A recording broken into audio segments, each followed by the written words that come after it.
As you may know, the popular show Ed, Edd and Eddy has been running for a long time.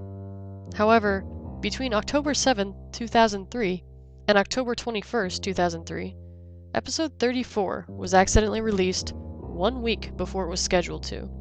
It was also known to some around the office. The primary writer had been sick with the flu, and instead of going on to make episode 34, the show was supposed to replay episode 1. At 5 a.m. Eastern, people reported a very disturbing new episode, premiering on Cartoon Network. Some children were unfortunate enough to see it. Apparently, the quality of the episode was mediocre when held to regular standards. The animation was choppy, sound was constricted and very muffled.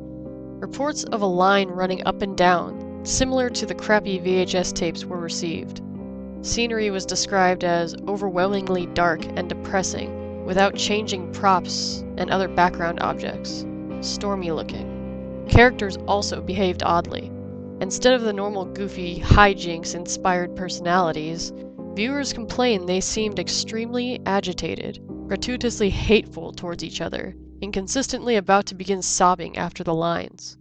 The protagonist also had a very bad lisp. No one knows why.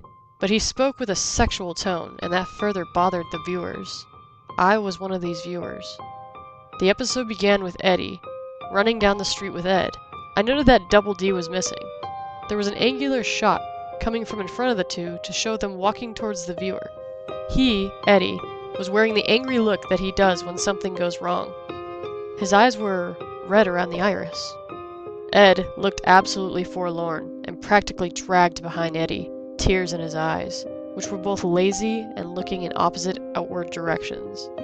Kevin, the series antagonist, was riding his bike, opposite of the Eds, towards them. The shot became blurry and low moans were heard coming from Eddy before Kevin hit him, which never happened because the screen went black. The screen then snapped back and Kevin was again heading towards Eddy. The view was so blurry this time, all I saw was a green blob heading towards the yellow one. Again, a low moan. Only this time it sounded like the microphone was broken, and loud static came, greatly overshadowing the moan. A claymation sequence of Double D sleeping in Ed's bed came up.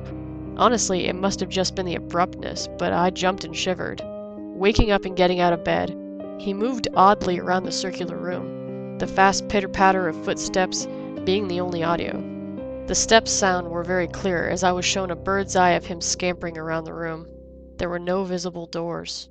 Double D began screeching, sounded like a fisher cat, as he moved wildly around the cell of a room faster and faster until the screen began blurring again.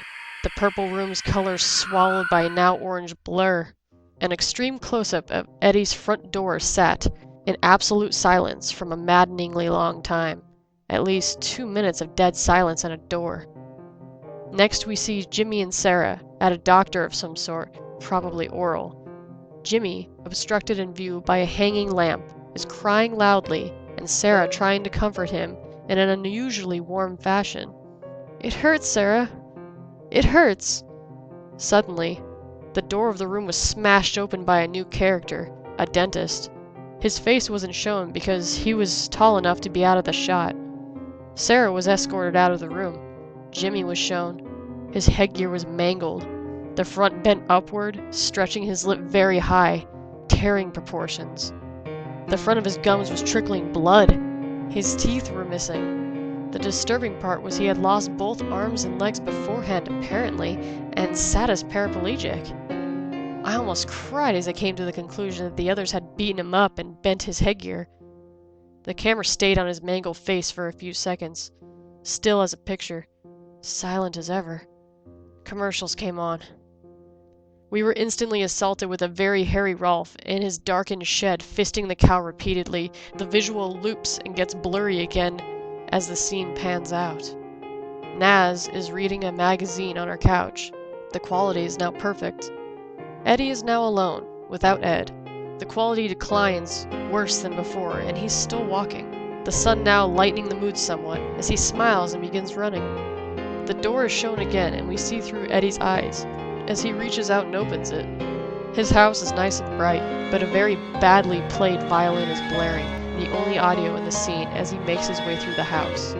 Eddy opens the door to his room. Johnny is shown under Naz's couch cushion as he crawls out on all fours in a comedic way and pops up behind her, still oblivious. I laugh because someone forgot to draw his eyes and I thought of a mole. Suddenly I stopped laughing as he started swallowing her head, still in a cartoonish fashion, of course, but this was different. He and she stayed like this until she started kicking and struggling. Johnny held her like this until she went limp. A zoom in of his face revealed extremely small human eyes. Double D was laying on Eddy's floor. No longer in claymation, the camera showed Eddy's house for a remainder of the episode, about 3 minutes, and the next program began on the spot.